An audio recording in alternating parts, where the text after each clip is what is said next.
से जुदा मत हो, वो फ़िरक़ों में मत पड़ो। जो उस रस्सी को छोड़ता है, जुदा होता है, कोई नई राह बनाता है तो वो फ़िरक़ों में पड़ जाता है। तो इसलिए हमें हमारे मालिक, हमारे खालिक परवरदिगार का हुक्म है कि अल्लाह की रस्सी को मज़बूती से थाम लो। ये अल्लाह की रस्सी कौन सी है जिसको मज़बूती से थामना है? इसकी तफसीर में नबी करीम अलैहिस्सलातु वस्सलाम का मुबारक कौल है। आका अलैहिस्सलाम ने इरशाद फरमाया कि अल्लाह की रस्सी से मुराद है अल्लाह का प्यारा कुरान। यानी कुरान को मज़बूती से थाम लो, कुरान का दामन नहीं छोड़ना। अगर छोड़ेंगे तो क्या हो जाएंगे? गुमराह हो जाएंगे। एक हदीस शरीफ भी है, नबी करीम अलैहिस्सलाम ने इरशाद फरमाया कि मैं तुम्हारे अंदर दो बड़ी भारी चीज़ें छोड़ के जा रहा हूँ, जब तक तुम इन दो चीज़ों को मज़बूती से थामे रखोगे तुम गुमराह नहीं हो सकोगे। वो दो भारी भरकम शान वाली चीज़ें कौन सी हैं? फरमाया एक है किताबुल्लाह, अल्लाह की किताब, अल्लाह का कुरान। और दूसरी चीज़ कौन सी है? फरमाया वो मेरी सुन्नत है। और एक हदीस शरीफ में है, फरमाया कि वो मेरी अहले बैत हैं, कुरान और अहले बैत। और एक में हदीस में फरमाया कि कुरान और मेरी सुन्नत, ये चीज़ें मैं तुम्हारे पास छोड़ के जा रहा हूँ। जब तक इनके दामन से जुड़े रहोगे, वाबस्ता रहोगे, तुम गुमराह नहीं हो सकते। तो इसका मतलब है अल्लाह ताला को पसंद है कि मुसलमान एक बनकर रहें, आपस में तनाज़ो ना हो, कोई बात ऐसी ना हो हमारे अंदर जो कुरान और सुन्नत रसूल से टकराए। जो चीज़ सुन्नत रसूल से टकराए, अल्लाह के कुरान से टकराए, हुजूर के सहाबा और अहले बैत की तालीमात से टकराए, वही चीज़ फितने का बाइस बनेगी। फिर उसी चीज़ से आगे फ़िरके जन्म लेते हैं।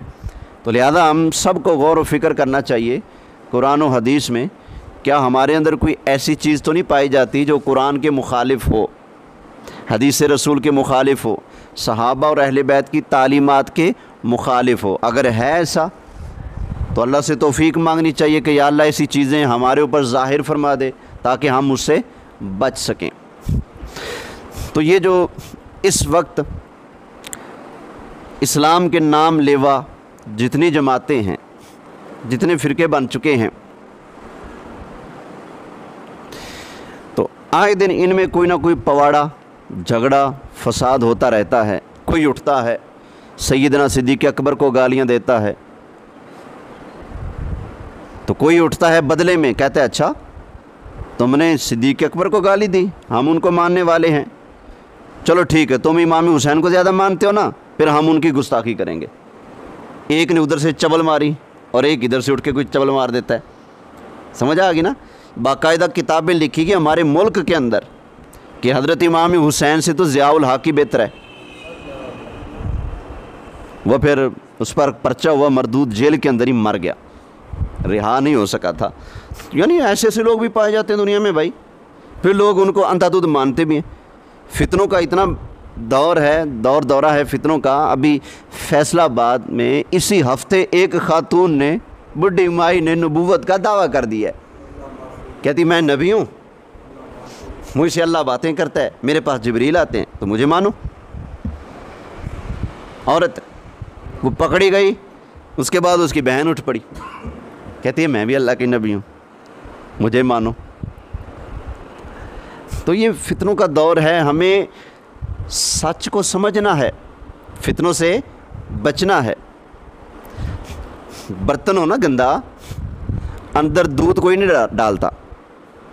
अगर कोई गंदे बर्तन में दूध डालेगा तो नतीजा क्या निकलेगा? दूध क्या हो जाएगा? ख़राब हो जाएगा। इसका मतलब है दूध डालने से पहले उसमें से गंद निकालना ज़रूरी है, फिर दूध बचेगा, वगरना दूध नहीं बचेगा। तो ऐसे अल्लाह का भी हमें हुक्म है। फरमाया वमन यकफुर बित्तागूत, जो तागूत का इनकार करे, तागूत को रद्द कर दे, दफ़ा कर दे, व युमिन बिल्लाह, और अल्लाह पर ईमान लाए। पहले क्या करना है, अल्लाह पर ईमान लाना है या पहले तागूत को छोड़ना है? पहले तागूत को छोड़ना है। ये आयत को समझें, ये आयतुल कुर्सी ख़त्म हो रही है, अगली आयत के शुरू में ही है। फरमाया वमन यकफुर बित्तागूत, और जो तागूत का इनकार करे, तागूत कहते हैं शैतान को, गुमराही को, ज़लालत को, कुफर को, जो तागूत का क्या करे, इनकार करे। व युमिन बिल्लाह, और अल्लाह पर ईमान लाए। पहले तागूत का इनकार, फिर अल्लाह पर ईमान। तो उसने क्या किया, फरमाया फ़क़दिस्तमसका बिलउरवतिल वुस्क़ा, उसने बड़ी मज़बूत गिरा को पकड़ लिया है। उसने जो गिरा पकड़ी है वो कच्ची नहीं पकड़ी, उसकी गिरा बड़ी मज़बूत है। फ़क़दिस्तमसका बिलउरवतिल वुस्क़ा, जो पहले झूठे का इनकार करे, पहले शैतान का इनकार करे, पहले तागूत का इनकार करे, सच्चे रब पर ईमान बाद में लाए, अल्लाह फरमाता है कि उसने बड़ी मज़बूत गिरा को पकड़ लिया है। गिरा गंड, बड़ी मज़बूत गिरा को उसने पकड़ लिया है। इस तो पता चला शैतान का इनकार, तागूत का इनकार, कुफर का इनकार पहले है, ईमान बाद में। इसलिए कि जैसे दूध डालो गंदे बर्तन में तो दूध फ़ौरन ख़राब हो जाता है, ऐसे अंदर कुफर भी हो, बदअकीदगी भी हो, गंदा फ़िक्र, गंदी सोच भी दिल के अंदर, ज़हन के अंदर मौजूद हो, और बंदा फिर कहे जी मैं अल्लाह पर भी ईमान लाता हूँ, बुतों को भी मानता हूँ, साथ अल्लाह को भी मानूंगा, तो उसने कोई माना है? बोलिए। नबी पाक अलैहिस्सलाम को मानूंगा लेकिन साथ गुस्ताखी भी करूँगा, अगर कोई ये कहता है तो उसने सरकार को माना है? सहाबा को मानता हूँ लेकिन साथ बेअदबी भी करता है, तो क्या उसने माना? नहीं ना। तो पहले ये जो गलत चीज़ है इसको अंदर से साफ़ करना पड़ेगा, ईमान बाद में है, ताकि ईमान फ़ायदा भी दे। तो इसी तरह हमारे यहाँ कोई बंदा आता है मुसलमान होने के लिए, तो हम उसे क्या पढ़ाते हैं? भूल गए हो? क्या पढ़ाते हैं उसे? कलिमा शरीफ पढ़ाते हैं ना। अब कलिमा शरीफ कहाँ से शुरू होता है? ला, ला नहीं, नहीं, ला इलाहा, कोई इलाह नहीं, कोई माबूद नहीं, कोई परवरदिगार नहीं, इल्लल्लाह, सिर्फ अल्लाह, बस। अल्लाह के अलावा कोई इलाह। अल्लाह ने यह भी नहीं कहा कि अल्लाह इलाह है, अल्लाह के सिवा कोई इलाह नहीं। अल्लाह ने पहले झूठे का रद्द किया है। ला इलाहा, कोई इलाह, बुतों में कोई इलाह, अल्लाह के अलावा कोई इलाह, अल्लाह की मखलूक में कोई इलाह, कोई कितना ही शान वाला हो, अल्लाह के अलावा कोई इलाह नहीं, इल्लल्लाह। इलाह कौन है? सिर्फ अल्लाह। तो पहले बुतों का इनकार, पहले कुफर का इनकार, पहले शिरक का इनकार, पहले जो गिलाजत है उसको धोना है, फिर कहना है इल्लल्लाह, सिर्फ अल्लाह ही इलाह है। तो पहले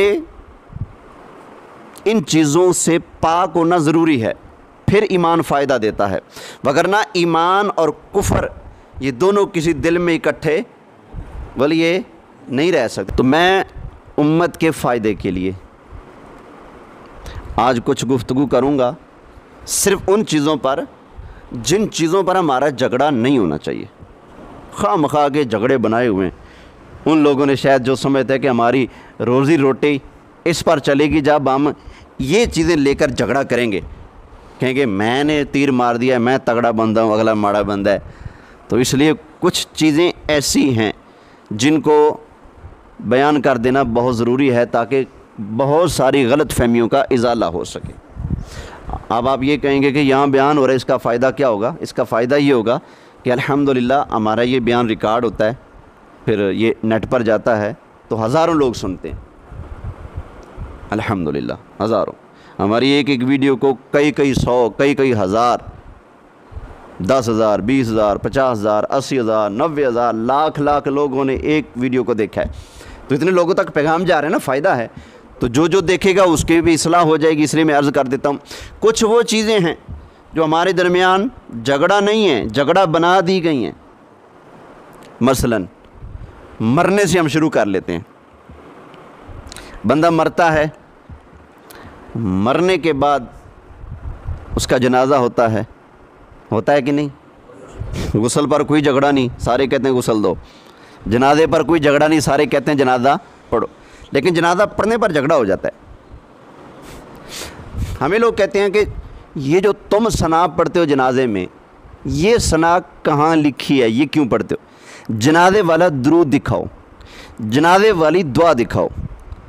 तो आसान सी बात करूँगा, हमारे नज़दीक कोई ज़रूरी नहीं। अगर कोई बंदा इन चीज़ों को ज़रूरी कहता है तो उसके इल्म की कमी है, उसको समझ की कमी है, उसको दोबारा पढ़ना चाहिए। हमारे यहाँ ज़रूरी नहीं कि ये जो सना हम जनाजे में पढ़ते हैं यही पढ़ें, हम उसकी जगह नमाज वाली सना भी बोलिए, कोई हर्ज नहीं।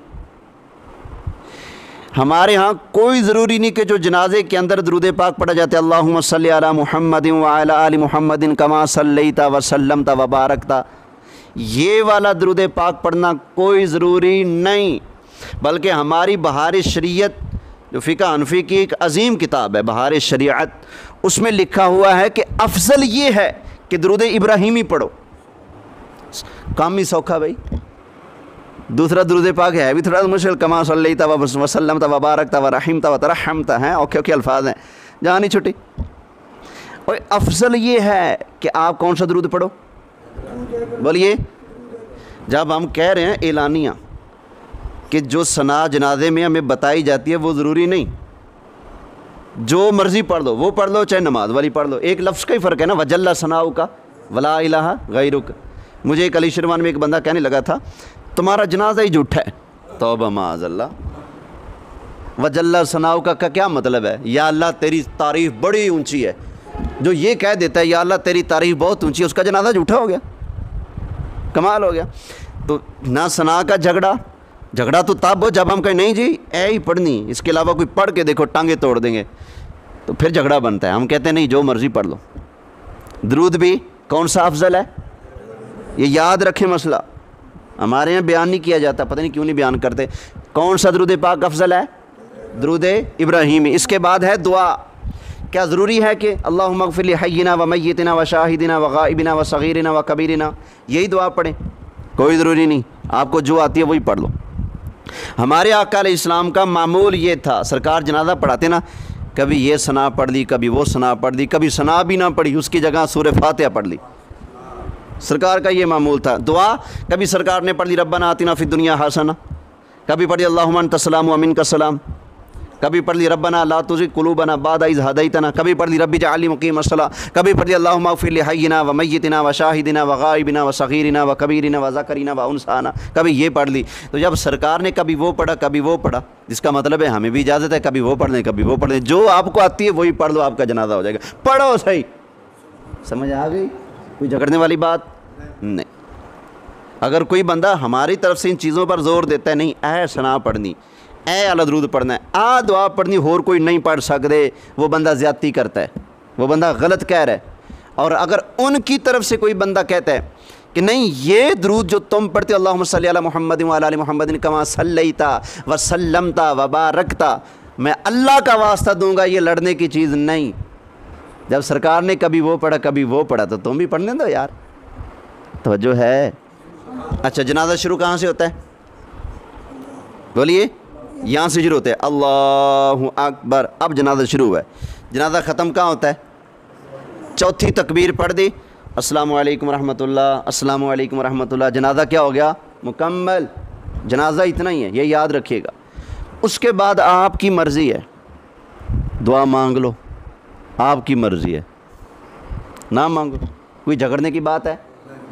हमारा झगड़ा तब बनता है जब कोई बंदा ये कहे नहीं जो जनाजे के बाद दुआ मांगेगा वो जहन्नम में जाएगा, फिर हमारी बहस बनती है, फिर हमारा मुनाजरा बनता है। अल्लाह के बंदे, जब हम दो टोक कह रहे हैं कोई ज़रूरी नहीं, अल्लाह से मांगना बुरा भी नहीं, अच्छा है, टाइम है, मूड है, मांग लो, नहीं मांगना चाहते ना मांगो, कोई लड़ने की ज़रूरत नहीं। लेकिन तब हम लड़ेंगे जब तुम उन मुसलमानों को जहन्नमी कहोगे जो अपने रब से मांग रहे हैं, फिर लड़ाई बनती है। तो लिहाजा जब हम इतनी नरमी कर रहे हैं, मांगनी मांगी, नहीं मांगनी ना मांगो, तो तुम्हें भी चाहिए ना कुछ। हमें बात ठीक है कि नहीं है? ये मसला भी लड़े चढ़ गया ना, कोई ज़रूरी नहीं। बाकी ये बात कुछ लोग जज्बात में आकर कह देते हैं कि हम साबित करते हैं कि जनाजे के बाद दुआ ज़रूरी है, बिल्कुल गलत कहते हैं। मुझे एक टेलीफोन आया एक मरतबा मुनाजरा करना एक मौलवी साहब से। मैंने कहा जी किस मसले पर?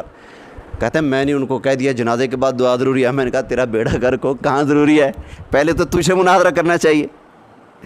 और कहाँ ज़रूरी है? जनाजे के बाद दुआ फ़र्ज़ नहीं, वाजिब नहीं, सुन्नत मुअक्कदा नहीं, मुस्तहब है, सवाब का काम है। और जितना गुड़ पाओ उतना मीठा, वही बात है। अगर मांगोगे तो सवाब मिल जाएगा, अल्लाह की रहमत नाजिल हो जाएगी। समझ आ गई ना? फिर आगे से भी कुछ लोग कहते नहीं जनाजे के बाद दुआ बिदअत है। भाई तुम्हारे कहने से बिदअत नहीं बनती, जब दीन कहे बिदअत है फिर बिदअत बनेगी। अगर साहबा ने कहा है कि बिदअत है, नबी पाक ने कहा है कि बिदअत है, कुरान ने कहा है कि बिदअत है, फिर तो पेश करो, वगरना मेहरबानी करो। ये मसला भी हल हो गया। फिर आ जाता है तीसरा, इस पर भी लोग झगड़े करते हैं, बहसें करते हैं। मेरा ख्याल है ये भी दुरुस्त नहीं है, इसलिए कि इस पर बहस तो तब बने जब हम कहें ज़रूरी है। हम कहते हैं कोई ज़रूरी नहीं तीसरे का ख़त्म, कोई ज़रूरी नहीं जुमरात का ख़त्म, कोई ज़रूरी नहीं 40वें का ख़त्म। ज़रूरी इतना है मुसलमान फौत हो उसका जनाजा पढ़ दो, जब दिल करे उसको इसाले सवाब कर दो, उसको इसाले सवाब करते रहो। लेकिन इसाले सवाब तीसरे ही दिन करना, इसको फ़र्ज़ बना लेना कि नहीं तीसरे दिन करना ज़रूरी है, ये गलत है। 7वें दिन रोटी पकानी ख़त्म दिलाना ज़रूरी है, गलत। 40वां करना ज़रूरी है, गलत। ये चीज़ें जायज़ हैं लेकिन ज़रूरी नहीं। हमारा और उनका एक फ़र्क ये है कि वो कहते हैं जायज़ ही नहीं, जो कहते हैं तीजा ज़रूर जायज़ नहीं, गुनाह है, गलत। जुमरात की रोटी या जुमरात का ख़त्म नाजायज़ है, हराम है, गलत। 40वां नाजायज़ है, चिलम कराना हराम है, गुनाह है, बिदअत है, बिल्कुल गलत कह रहा है, झूठ बोल रहा है। इसलिए कि बंदे के कहने से कोई चीज़ हराम नहीं बनती। हराम तब बनती है जब अल्लाह हराम करे या अल्लाह का महबूब हराम करे, किसी और के कहने से कोई चीज़ हराम।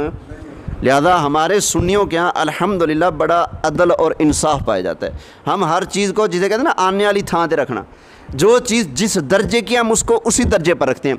जो चीज़ सिर्फ जायज़ है उसको जायज़ कहेंगे, जो चीज़ सुन्नत है उसको सुन्नत कहेंगे, जो चीज़ वाजिब है उसको वाजिब कहेंगे, फ़र्ज़ नहीं कहेंगे। जो चीज़ फ़र्ज़ है उसको फ़र्ज़ कहेंगे, उसको सुन्नत या मुस्तहब नहीं कहेंगे, उसको हम क्या कहेंगे? फ़र्ज़ है। जो चीज़ हराम है उसको डंके की चोट हराम कहेंगे। तवज्जो है? तो ये तीजा 40वां जुमरात, सालाना बरसी, ये चीज़ें फ़र्ज़ नहीं, वाजिब नहीं, जायज़ हैं, अच्छा काम है, सवाब का काम है। जब सवाब पहुंचाओगे मरने वाले का भला हो जाता है। तो हर कोई चाहता है कि हमारे अज़ीज़ का, हमारे वालिद का, माँ का, दादा का, नाना का भला हो। तो भला कैसे होता है? हुज़ूर अलैहिस्सलाम फरमाते हैं ये तुम्हारी दुआ, तुम्हारा इस्साले सवाब, तुम्हारा मरने वालों को तोहफ़ा भेजना, ये तुम्हारी तरफ से उनके लिए भला है। फरमाया कि अपने मरने वालों के साथ अच्छाई करते रहो, भला करते रहो, उनको इसाले सवाब करते रहो। सहाबा किराम अलैहिम रिदवान, अगर कोई सहाबी फौत हो जाता तो 8-8 दिन उसके लिए इसाले सवाब के लिए रोटियां पका के लोगों को खिलाते थे। लेकिन फिर भी हमारा इंसाफ देखो, हम कहते हैं फिर भी ये फ़र्ज़ नहीं, वाजिब नहीं। सहाबा ने किया है तो जायज़ हो गया, कर सकते हो, क्योंकि इस पर अल्लाह के महबूब अलैहिस्सलाम खामोश हैं, अल्लाह का कुरान खामोश है। कुरान ने ना हराम कहा ना फ़र्ज़ कहा। लिहाजा जो चीज़ शरीयत जिसको ना हराम कहे ना फ़र्ज़ वाजिब कहे, वो चीज़ दरमियान के दर्जे में होती है, जायज़ होती है। समझ आ गई ना? हराम कह दे हराम होगी, हलाल कहे हलाल होगी। जो चीज़ दरमियान में रह गई वो क्या है? जायज़ है। हमारे आका का इरशाद है, फरमाया अल हलाल बय्यिनुन वल हराम बय्यिनुन। फरमाया हलाल भी ज़ाहिर है, ओ चमक रहा है धमक रहा है, ये भाई ये हलाल है। हराम भी ज़ाहिर है, भाई ये हराम है, बचना। फरमाया कुछ चीज़ें वो हैं जिनको अल्लाह ने ना हलाल कहा ना हराम कहा, वो क्या है? फरमाया वमा सकत अन्हु फहुवा अफ़्वन। हुज़ूर फरमाते हैं जिन चीज़ों पर अल्लाह ने खामोशी इख्तियार की है, ना हराम कहा ना हलाल कहा, हमारे आका फरमाते हैं वो सारी चीज़ें तुम्हारे लिए जायज़ हैं। वो क्या है तुम्हारे लिए? तो हमने ये नज़रिया क्यों अपनाया कि ये जायज़ है? ज़रूरी भी नहीं, नाजायज़ भी नहीं, बीच की राह है। इसी को मसलक हक़ अहले सुन्नत कहते हैं। अहले सुन्नत एतदाल की राह पर चलते हैं, इफ़रात और तफरीद का शिकार नहीं होते। किसी चीज़ को अपनी मर्ज़ी से ना हराम कहते हैं, ना किसी चीज़ को अपनी मर्ज़ी से फ़र्ज़ कहते हैं। हराम भी वही जो अल्लाह रसूल ने हराम किया, और हलाल भी, फ़र्ज़ भी वही जिसको अल्लाह रसूल ने फ़र्ज़ किया है। जो बीच वाली चीज़ें हैं वो जायज़ होती हैं, करोगे तो ठीक है, नहीं करोगे तो भी ठीक है। ये उर्स वाला मसला भी ऐसा ही है। ये असल में इसाले सवाब है, साल के बाद इसाले सवाब है। मरने वाले को जो कोई भी नेकी करके सवाब पहुँचाओ, मुस्लिम शरीफ में लिखा है, हदीस की किताब है, फरमाया हो मरने वाला मुसलमान जो भी नेकी करके सवाब पहुँचाओ उसको सवाब पहुँच जाता है। रोटी खिलाना भी नेकी है, हम कहते हैं चलो भी लंगर पका लो, बस ज़रूरी नहीं, जायज़ है, पका लो, इस नेकी का सवाब भी पहुँच जाएगा। ये बताओ ज़ोर के बाद नफल पढ़ना जायज़ है कि नहीं? जायज़ है। ज़रूरी?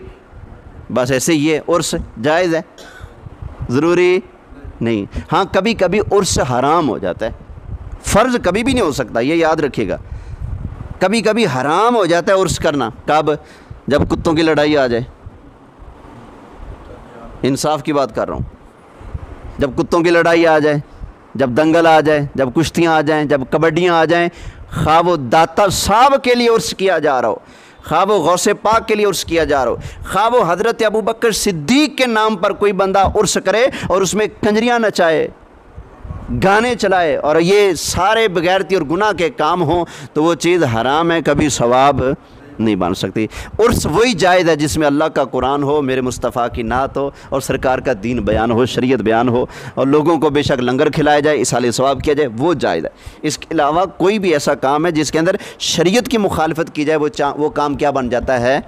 नाजायज़ बन जाता है। मिलाद शरीफ फ़र्ज़ नहीं, वाजिब नहीं, कोई ज़रूरी नहीं। अगर कोई मुसलमान मिलाद नहीं मनाता, हम उसके ऊपर कोई फतवा नहीं लगाते, उसको कोई बेईमान, बेअदब या गुस्ताख नहीं कहते। वो मुसलमान है अगरचे मिलाद नहीं मनाता। हाँ, अगर वो ये कहता है कि मिलाद मनाना जहन्नम में लेके जाएगा, मिलाद मनाना ये तो गुनाह है, जो मिलाद मनाएगा जहन्नम जाएगा, फिर हम उससे ज़रूर पूछेंगे यहाँ से पकड़ के, ओ पाजी शरीयत तेरी नहीं, तुम्हारे ख़ानदान की शरीयत अल्लाह की है, अल्लाह के रसूल की है। अल्लाह के रसूल ने हराम कहा है, बता। अल्लाह ने हराम कहा है तो बता। अल्लाह ने हराम नहीं किया, रसूलुल्लाह ने हराम नहीं किया, फिर तू भी हराम कर सकता नहीं। ये भी याद रखिए, सिर्फ़ वो हराम है जिसको अल्लाह रसूल हराम कहें, बस। कोई बंदा अपनी पावर से किसी चीज़ को हराम नहीं कर सकता। ये वाला मसला भी हल हो गया। जनाजे के बाद दुआ वाला मसला भी हल हो गया। इसी तरह अज़ान पे आ जाओ। जनाजा हो गया, मुर्दे को दफना लिया। अच्छा, दफनाते हैं तो कलमा शहादत पढ़ते हैं। हम क्यों पढ़ते हैं? हदीस शरीफ है, हमारे आका अलैहिस्सलाम फरमाते हैं लक्किनु मौताकुम शहादता अल्ला इलाहा इल्लल्लाह। फरमाया अपने मरने वालों को कलिमा की तलकीन करो, मरने वालों के पास कलिमा पढ़ते रहा करो। इसलिए हमारे यहाँ कोई फौत होता है तो हमारे अहले सुन्नत क्या करते हैं? बैठे बैठे कलिमा शरीफ का विर्द करते हैं, ला इलाहा। उम्माइयाँ बीच में कुछ फूल बूटे डाल के कुछ और ही पढ़ती हैं, मोहम्मद पाक रसूलुल्लाह इज़रून बख्शी तुम। खैर वो दुआया अल्फाज हैं, उसको हम बस बर्दाश्त करेंगे। कोई कलमा शरीफ पूरा करने के बाद ना, उसके बाद पढ़ दिए। तो किसी की जान निकल रही है तो उस वक्त कलमा पढ़ना चाहिए, हुजूर का इरशाद है। जनाजा लेके जा रहे हो, कलमा पढ़ना चाहिए, हुजूर का इरशाद है। लेकिन अगर क्योंकि हुजूर ने सिर्फ तलकीन तरगीब दिलाई है कि भाई पढ़ लिया करो, लेकिन इसको हुजूर ने फ़र्ज़ नहीं कहा, वाजिब नहीं कहा, लिहाजा इस बात को भी हम वहीं रखेंगे। अल्लाह के महबूब ने इसको जायज़ कहा, हम भी जायज़ कहते हैं।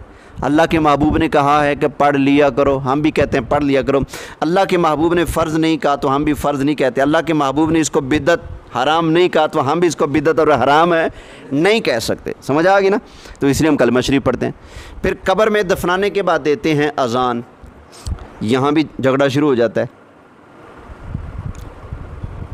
मैंने वैसे अपनी ईमानदारी से बताएं, दूसरा साल मुझे होने वाला है। लोग कहते हैं इस इलाके का ख़तरनाक तरीन मौलवी ये है जो किसी का कख नहीं रखता। चलो यार तुम्हारी मानी, मैं ख़तरनाक ही सही, मैं कख नहीं रखता, लेकिन कोई एक बंदा तो बताए मैंने कभी किसी पर ज़्यादती की हो, बिला वजह बात की हो। हाँ जी, बिला वजह कोई बात की हो। मैं हर मसले को, चाहे हमारे खिलाफ जाए चाहे दूसरे के खिलाफ जाए, मसले को मसला बनाकर जो सही मसला है वही बयान करता हूँ हमेशा। मैं डंके की चोट का नहीं लगाऊँ। जो बंदा कब्र पर अजान को ज़रूरी समझता है वो बिदती है, गुनाहगार है। डर है कि दीन में इजाफ़ा करने की वजह से जहन्नम में ना चला जाए, हमें डर है। जो कब्र के ऊपर अजान को ज़रूरी समझता है, और इसी तरह हमें उसका भी डर है जो इसको नाजायज़ समझता है। मसला विचकार वाला आ गया, बीच वाला, ना फ़र्ज़ ना हराम, ये क्या है? जायज़ है। बहुत सारी चीज़ें सिर्फ जायज़ हैं, ना हराम है ना फ़र्ज़ हैं, लेकिन लोगों ने उसके ऊपर लड़ना झगड़ना शुरू किया हुआ है। शायद ये समझते हैं कि यहाँ रोटी हमारी इसी चीज़ पर लिखी हुई है। मैंने आज तक किसी पर इस वजह से इतराज़ नहीं किया कि ये जनाजे के बाद दुआ नहीं मांगता, बेईमान है। नहीं, मैं हमेशा कहता हूँ भाई शरीयत ने गुंजाइश दी है तो मैं क्यों बोलूँ। जब शरीयत कहती है मांगना है मांगो, नहीं मांगना ना मांगो, तुम्हारी मर्ज़ी है। तो मैं कैसे बंदे को पकड़ूँ भाई, तू कौन होता है ना मांगने वाला? भाई उसका नहीं दिल करता ना मांगे। हाँ, अगर कोई बंदा नमाज का इनकार करे कि जनाजे की नमाज़ पढ़नी ही नहीं, तो शरीयत ने तो फ़र्ज़ किया है, फ़र्ज़ किफ़ाया किया है, उससे हम लड़ेंगे, दुआ वाले से नहीं लड़ेंगे। कब्र पर अजान वाले से हम नहीं लड़ेंगे अगर कोई इनकार करता है। हाँ, अगर वो ये कहता है कि अजान देने वाला बेईमान हो गया, काफिर हो गया, तो हम कहेंगे ज़रा सब्र कर, ठंडा होके चल, उसने अल्लाह का नाम ही लिया ना, किसी बुत का नाम तो लिया नहीं जो तुम इतनी बड़ी बात कर रहे हो। लिहाजा उससे हमारी लड़ाई बन जाती है जो इस चीज़ को कुफ्र कहता है या शिरक कहता है। लिहाजा इस चीज़ को उसी पर रखना चाहिए जहाँ पर अल्लाह के महबूब छोड़ गए हैं। ये चीज़ ना फ़र्ज़ है ना हराम है, जायज़ है। समझ आ गई ये बात भी? इसी तरह अज़ान से पहले दुरूद शरीफ पर आ जाओ। अज़ान कहाँ से शुरू होती है? बोलिए, ख़त्म कहाँ से होती है? ये जब हम लोग हमारे ऊपर एतराज़ करते हैं ना कि तुमने दुरूद को अज़ान का हिस्सा बना लिए, हम कहते हैं हिस्सा नहीं, कहते हैं ये तो तुम मौलवी कहते हो जब फंस जाते हो, तुम अपनी आवाम को तो बताते नहीं। भाई सुन लो, अब मैं मिंबर पर बैठकर मस्जिद में बैठकर ऐलान कर रहा हूँ, अज़ान कहाँ से शुरू होती है? अल्लाहु अकबर से। ख़त्म कहाँ होती है? ला इलाहा इल्लल्लाह पर। दुरूद शरीफ अज़ान का हिस्सा? बोलिए, जुज़ नहीं। जो बंदा दुरूद शरीफ को अज़ान का जुज़ मानेगा वो बिदती है, गुनाहगार है। साफ लफ्ज़ों में कह रहा हूँ, कोई मुनाफ़िकत नहीं। जो बंदा दुरूद पाक को अज़ान का हिस्सा बनाएगा, हिस्सा मानेगा, वो बंदा बेईमान है, बिदती है, गुनाहगार है। समझ आ गई ना? हाँ, अगर कोई बंदा ये कहता है कि अज़ान अल्लाहु अकबर से शुरू होती है, ला इलाह पर ख़त्म होती है, लेकिन मेरे नबी करीम अलैहिस्सलाम का फरमान है कि हर बरकत वाले काम से पहले बिस्मिल्लाह पढ़ लिया करो, तो अज़ान बरकत वाला काम है, मैं बिस्मिल्लाह भी पढ़ूँगा। मेरे आका अलैहिस्सलाम का फरमान है कि हर खैर वाले काम से पहले दरूद मुझ पर पढ़ लिया करो, अल्लाह बरकत देगा। अज़ान बरकत वाला काम है, खैर वाला काम है, चलो हम दरूद शरीफ भी पढ़ लेते हैं। फ़र्ज़ नहीं, वाजिब नहीं, अज़ान का हिस्सा नहीं। अब वो जो बंदा पूरे इंसाफ के साथ ये बात करता है, क्या वो बंदा बिदती है, गुनाहगार है? ना, वो बंदा एक जायज़ बात कर रहा है। गुनाहगार तब मानेगा जब अज़ान का जुज़ मानेगा, कहेगा कि दरूद के बगैर अज़ान होती नहीं। मैं गुजारिश करूँगा हमारी मस्जिदों के उन मुअज़्ज़िनों से, बाबे होते हैं बड़े कड़े हुए, अगर कोई आ जाता है मस्जिद में हमारी किसी और मसलक का और वो आकर अज़ान पढ़ना चाहता है, सलात नहीं पढ़ता, तो कई जगह ऐसा हुआ है बाबे ने मारे लपड़ खुदती थे, ओए तेरी अज़ान नहीं, तू सलात नहीं पढ़ी। ये बाबा गलत कर रहा है। ये बाबा दीन का चौकीदार बन सकता है, दीन का मालिक नहीं बन सकता। समझ आ गई ना? ये चीज़ गलत है। दुरूद शरीफ अज़ान का हिस्सा नहीं, जायज़ है, पढ़ोगे सवाब मिलेगा, नहीं पढ़ोगे तो कोई गुनाह। जिस तरह दुरूद पाक को अज़ान का हिस्सा मान लेना गुनाह है, ज़रूरी मान लेना गुनाह है, इसी तरह दुरूद पाक को अज़ान से पहले या बाद में अपनी मर्ज़ी से हराम और गुनाह करार देना भी जुर्म है। समझ आ गई ना? दोनों पासे रगड़ी जाएंगे। जो कहते हैं कि नाजायज़ हो रहा है, हराम हो रहा है, गुनाह हो रहा है, बिदत हो रही है, जहन्नम में जाओगे अजान से पहले दरूद पढ़ के, वो बंदा ज़्यादती कर रहा है। और जो कहते हैं नहीं ज़रूरी है, इसके बगैर अजान होती नहीं, वो भी ज़्यादती कर रहा है। अहले सुन्नत है हम यार। अहले सुन्नत हमेशा एतदाल पर चलने वाले रहते हैं। ना हम राफजी होते हैं ना हम खारजी होते हैं। राफजी कौन होता है? अहले बैत को माने, सहाबा को छोड़ दे। खारजी कौन होता है? नासबी कौन होता है? जो सहाबा को माने, अहले बैत को छोड़ दे। एक ने अहले बैत को छोड़ दिया, एक ने सहाबा को छोड़ दिया। सुन्नी वो होता है, कहता है भाई चेहरे पर दो आंखें फबती हैं, एक पे हाथ रख लो तो काने बन जाओगे। ऐसे इस्लाम के चेहरे पर भी दो आंखें हैं। एक आंख हमारे नबी के सहाबा हैं और एक आंख हमारे नबी के अहले बैत हैं। सुन्नी मोतदिल होता है हमेशा।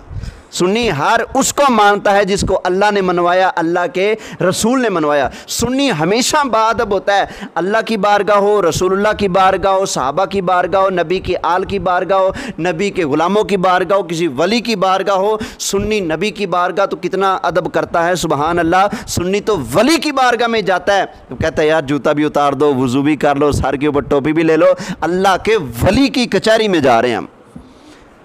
सुन्नी ये होता है एतदाल वाला।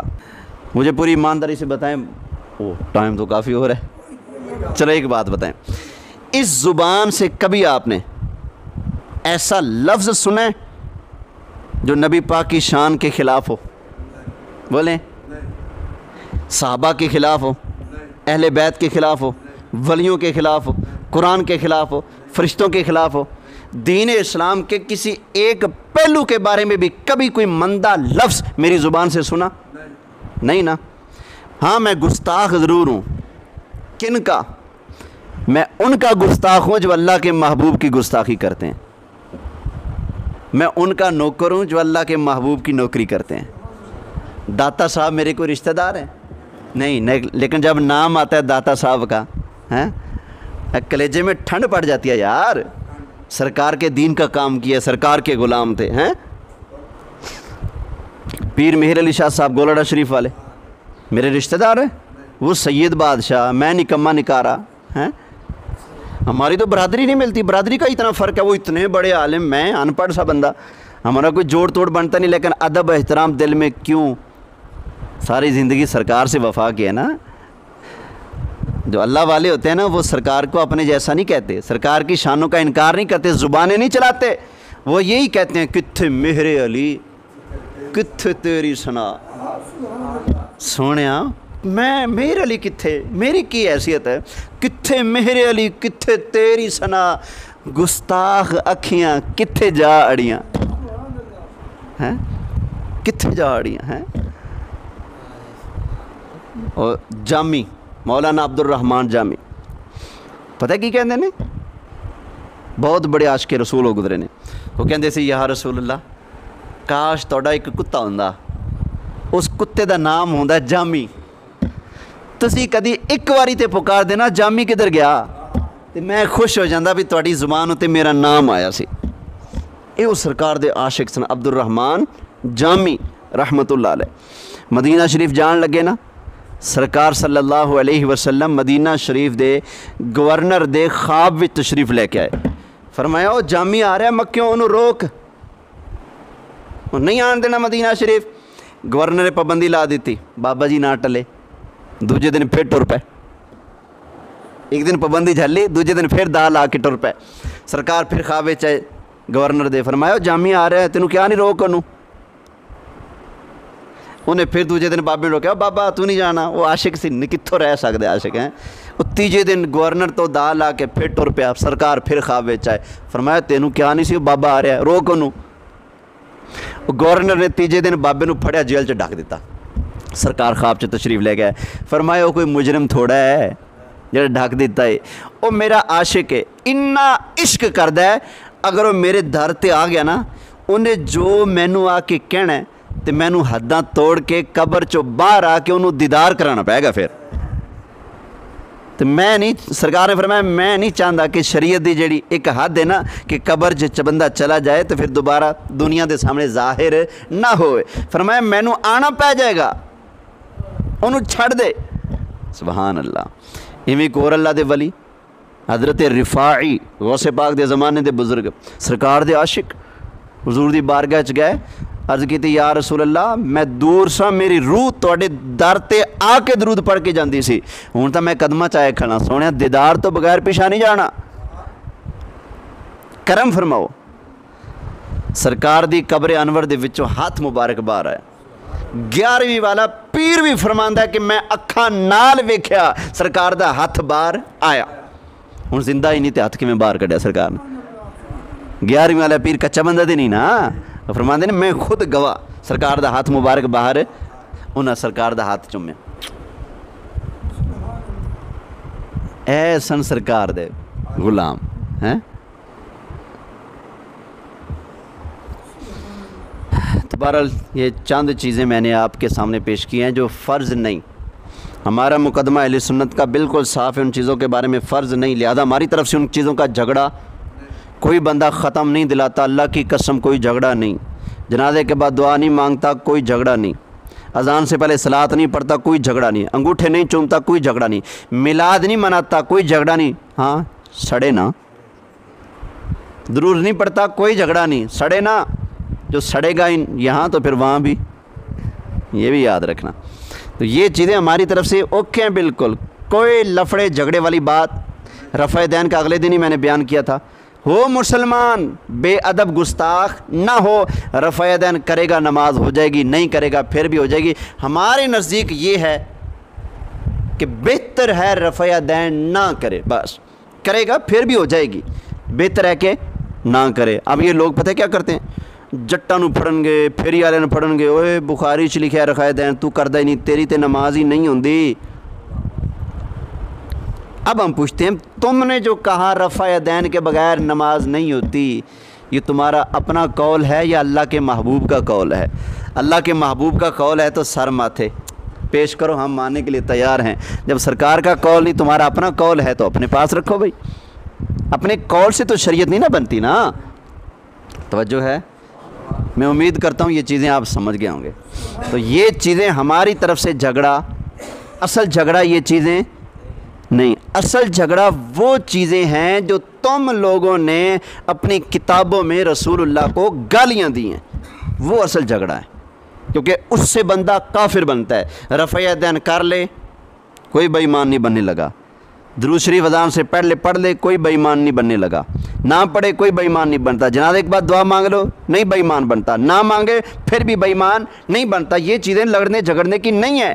हाँ, अगर बेअदबी करोगे हुजूर की, गुस्ताखी करोगे हुजूर की बारगाह में कोई ऐसा लफ्ज़ बोल दोगे जो हुजूर की शायान शान नहीं, तो उससे तो बंदा बेईमान बनता है ना। लिहाजा असल झगड़ा इन चीज़ों का है। अल्लाह की बारगाह में दुआ है, जो गुजारिशात मैंने पेश की हैं अल्लाह अपनी बारगाह में कबूल फरमाए। हाँ जी, 3 दिन से ऊपर नहीं। हाँ, जिस औरत का खमंद फौत हुआ है वो 4 महीने 10 दिन।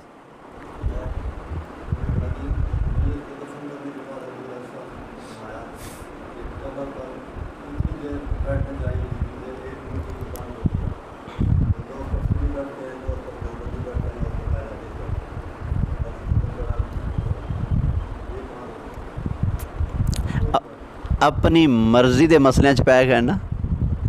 कुछ मसलों पर अमल पता है क्यों होता है? ज़िद में। वाबी दरूद नहीं पढ़ता तो मैं पढ़ूंगा, अगर ज़िद में पढ़ रहा है तो कोई सवाब नहीं मिलेगा। हाँ, कहता है मेरे आका की शान है, मेरा रब भी भेजता है, फरिश्ते भेजते हैं, मैं भी भेजूँगा, अब सवाब मिलेगा। ज़िद में करेगा नहीं मिलेगा।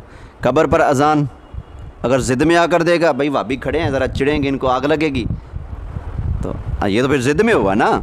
अगर कहता है कि कब्र पर अजान देने से फ़ायदा होगा मरने वाले का, क्यों? हुजूर फरमाते हैं जहाँ अजान दी जाती है वहाँ से 36 मील दूर शैतान भाग जाता है।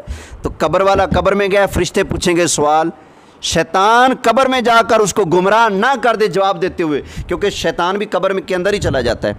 फरिश्ते पूछते हैं मन रब्बू का, तेरा रब कौन है? तो ये फरिश्तों के पीछे खड़ा हो जाता है मैयत के सामने, और मेरा नाम ले बच जाएगा। तो बोला बाला मुसलमान अगर इस बेईमान का नाम ले तो रगड़ा गया या बच गया? रगड़ा गया ना, तो हमने मुसलमान का भला करना है। हम कहते हैं हुजूर की हदीस में आ गया शैतान को भगाने, तो क्या करो, अजान पढ़ दो, अल्लाह अल्लाह खैर सल्लाह। और वैसे फरिश्ते आते हैं डरावनी शक्ल में, बंदा भरा हुआ मेला छोड़कर तन्हा कब्र में गया है, तंग जगह, फरिश्ते आते हैं, अंधेरी कब्र है, डरावनी शक्ल में आए, फिर सख्ती के साथ बैठाते हैं, उठो, फिर सख्ती से सवाल पूछते हैं, बंदा घबरा जाता है, उसके घबराहट का इलाज भी करें ना, ताकि घबरा कर जवाब गलत ना दे दे। तो घबराहट का इलाज क्या है? हमारे सामने दूसरी हदीस आ गई, हज़रत अली के पास एक बंदा आ गया, बड़ा डरा हुआ, घबराया हुआ, उसका डर नहीं जा रहा, फरमाया इसके कान में अजान दो, अजान दी, बंदा बिल्कुल ठीक होकर बैठ गया। हमें पता चल गया भाई घबराहट का इलाज अजान है। हमने कहा कब्र वाला भी घबरा रहा होगा, चलो अजान पढ़ दो, उसकी